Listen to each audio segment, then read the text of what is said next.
دوستو آج کی اس ویڈیو میں بات ہوگی بھارت کے اتہاس کے 5 ایسے مسلم یودھاؤں کے بارے میں کہ جن کو بھارت کے پورے اتہاس کا سب سے بہادر اور سب سے طاقتور یودھا مانا جاتا ہے۔ یہ پانچوں کے پانچوں یودھا اتنے زیادہ طاقتور تھے کہ ان کے دور میں ان کے دشمن ان سے لڑنا تو دور بلکہ ان سے لڑنے کے بارے میں سوچنے سے بھی گھبرایا کرتے تھے۔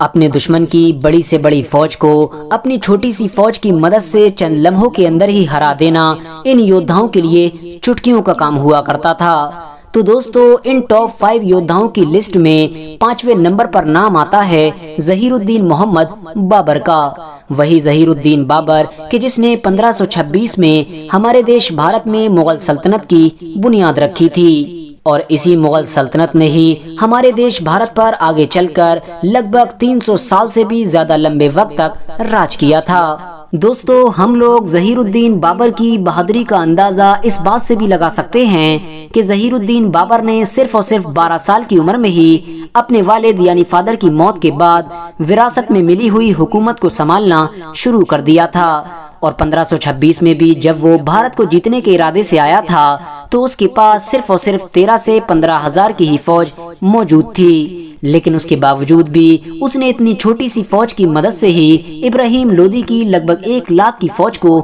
ہرا دیا تھا، اور ہرانے کے بعد ایک طاقتور سلطنت کی بنیاد بھی رکھ دی تھی۔ صرف پانی پت کی پہلی لڑائی ہی نہیں بلکہ 1526 سے لے کر 1530 تک بابر نے ایک کے بعد ایک لگاتار کئی جنگیں لڑیں، اور ہر جنگ میں ہی بابر کو فتح نصیب ہوئی۔ ساتھ ہی ساتھ دوستو آپ کی نالج کے لیے یہ بھی بتاتے چلیں کہ ظہیر الدین بابر ہی اتہاس کا وہ پہلا انسان تھا کہ جس نے ہمارے دیش بھارت میں توپوں کا استعمال کیا تھا، یعنی بابر سے پہلے بھارت دیش میں کسی بھی جنگ میں توپوں کا استعمال نہیں کیا گیا تھا، اور نہ ہی بھارت کے لوگوں نے اس طرح کے کسی بھی ہتھیار کو پہلے کبھی دیکھا تھا۔ مگر بدقسمتی سے جس سلطنت کو قائم کرنے کے لیے ظہیر الدین بابر نے اپنا پورا زور لگا دیا تھا، اس سلطنت پر راج کرنے کے لیے ظہیر الدین بابر زیادہ لمبے وقت تک زندہ نہیں رہ سکا، اور 1530 میں ہی یعنی صرف اور صرف 4 سال راج کرنے کے بعد ظہیر الدین بابر کا انتقال ہو گیا تھا۔ دوستو اس لسٹ میں چوتھے نمبر پر نام آتا ہے شیر شاہ سوری کا۔ وہی شیر شاہ سوری کہ جنہوں نے سور سلطنت کی بنیاد رکھی تھی۔ شروع میں تو شیر شاہ سوری مغل سلطنت کے پہلے حکمران یعنی ظہیر الدین بابر کی فوج کے ایک سپاہی ہوا کرتے تھے، اور بابر کے انڈر ہی میں کام کیا کرتے تھے، مگر پھر بعد میں دھیرے دھیرے انہوں نے خود اپنی ایک الگ آزاد ریاست کی بنیاد رکھ دی تھی۔ بھلے ہی دوستو شیر شاہ سوری نے ہمارے دیش بھارت پر ایک چھوٹے سے وقت کے لیے ہی راج کیا تھا، لیکن اتنے چھوٹے سے وقت میں بھی انہوں نے ایسے بڑے بڑے کام کر دیے تھے کہ جو بڑے بڑے حکمران سینکڑوں سالوں میں بھی نہیں کر پائے تھے۔ آپ کو جان کر شاید حیرانی ہوگی کہ آج کے دور میں ہمارے دیش بھارت میں روپیہ نام کی جو کرنسی چلتی ہے، اس کو بھی سب سے پہلے ہمارے دیش بھارت میں شیر شاہ سوری نے ہی چلایا تھا۔ اس کے علاوہ بھارت دیش میں ڈاک سروس کا استعمال کرنے والا پہلا شاسک بھی شیر شاہ سوری کو ہی مانا جاتا ہے۔ ساتھ ہی ساتھ آپ کو یہ بھی بتاتے چلیں کہ گرینڈ ٹرنک نام کا مشہور روڈ بھی شیر شاہ سوری نے ہی بنوایا تھا۔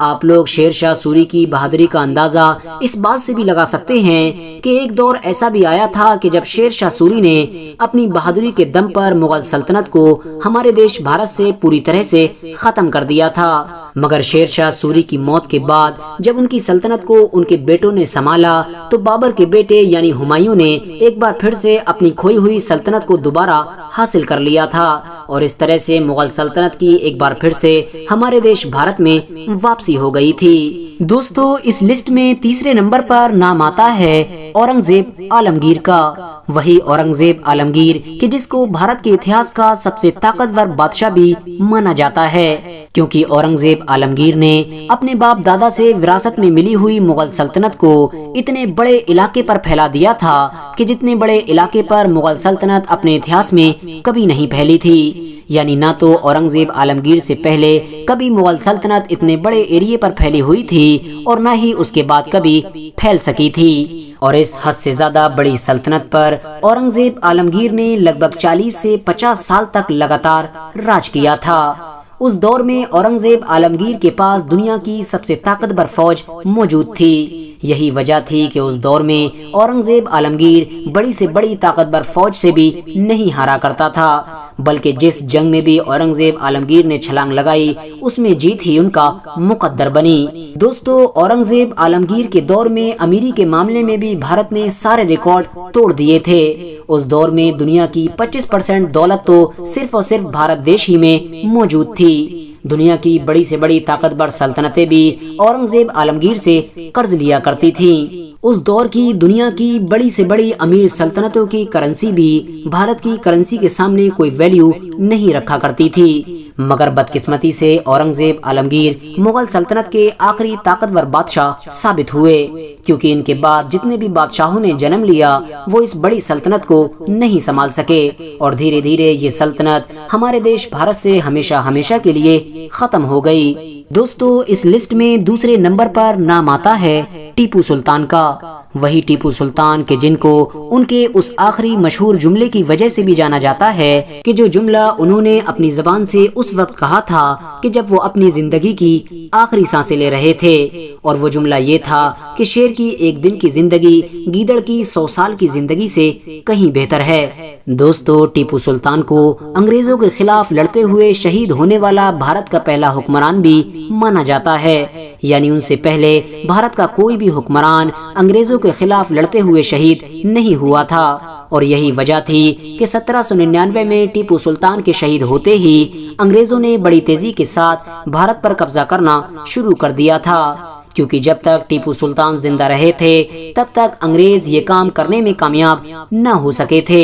انگریزوں نے ٹیپو سلطان کو ہرانے کی ایک لمبے وقت تک بہت کوشش کی تھی، لیکن جب ان کو یہ محسوس ہو گیا تھا کہ وہ کھلے میدان میں ٹیپو سلطان کو نہیں ہرا پائیں گے، تو پھر انہوں نے وہی طریقہ استعمال کیا تھا کہ جو وہ پہلے سے کرتے آ رہے تھے، اور انہوں نے ٹیپو سلطان کے محل میں ہی غداروں کو ڈھونڈنا شروع کر دیا تھا۔ دھیرے دھیرے انگریزوں نے ٹیپو سلطان کے محل میں موجود ایسے بہت سارے بھارت کے لوگوں کو ہی خرید لیا تھا کہ جو اندرونی طور پر ٹیپو سلطان سے غداری کر رہے تھے، اور ان غداروں کی مدد سے ہی انگریز 1799 میں ٹیپو سلطان کو گھیر کر شہید کرنے میں کامیاب ہو پائے تھے۔ دوستو، ٹیپو سلطان کو بھارت کے اتہاس کا پہلا راکٹ مین بھی مانا جاتا ہے، کیونکہ انہوں نے ہی انگریزوں کے خلاف جنگ میں پہلی بار انڈیا میں راکٹ ٹیکنالوجی کا استعمال کیا تھا۔ اتہاسکاروں کی مانے تو انگریز اکثر یہ کہا کرتے تھے کہ جب تک ٹیپو سلطان زندہ ہے تب تک ہمارے لیے بھارت پر راج کرنا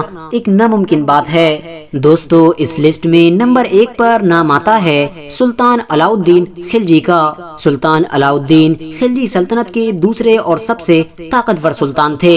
علاء الدین خلجی نے ویسے تو اپنی دور حکومت میں بہت بڑے بڑے کام کیے، لیکن جس چیز کے لیے وہ اتہاس میں سب سے زیادہ مشہور ہیں وہ تھا پورے بھارت دیش کی خطرناک منگول فوج سے حفاظت کرنا، کیونکہ دوستو یہ بات تو ہم سبھی لوگ بڑی اچھی طرح سے جانتے ہیں کہ ایک دور ایسا بھی آیا تھا کہ جب منگول نام کی ایک خطرناک آندھی نے ہماری آدھی سے زیادہ دنیا کو برباد کر دیا تھا۔ منگول نام کی یہ فوج اتنی زیادہ خطرناک تھی کہ جس علاقے یا پھر جس شہر کو بھی یہ فتح کیا کرتے تھے اس شہر میں سانس لینے والا انسان تو دور بلکہ کھیتوں میں لہرانے والی ہریالی بھی نہیں بچا کرتی تھی، یعنی یہ لوگ جیتے ہوئے شہر میں سب سے پہلے سانس لینے والے انسانوں اور جانوروں کو ختم کیا کرتے تھے، اور اس کے بعد پورے کی پوری آبادی میں ہی آگ لگا دیا کرتے تھے، جس کی وجہ سے شہر میں ہریالی بھی نہیں بچا کرتی تھی۔ منگول نام کی اس فوج نے اپنے دور میں جس جس بڑے شہر کو فتح کیا تھا وہ شہر پوری طرح سے برباد ہو گیا تھا، یعنی دوستو ہم یہ کہہ سکتے ہیں کہ اس دور میں ڈر اور خوف کا دوسرا نام ہی منگول ہوا کرتا تھا۔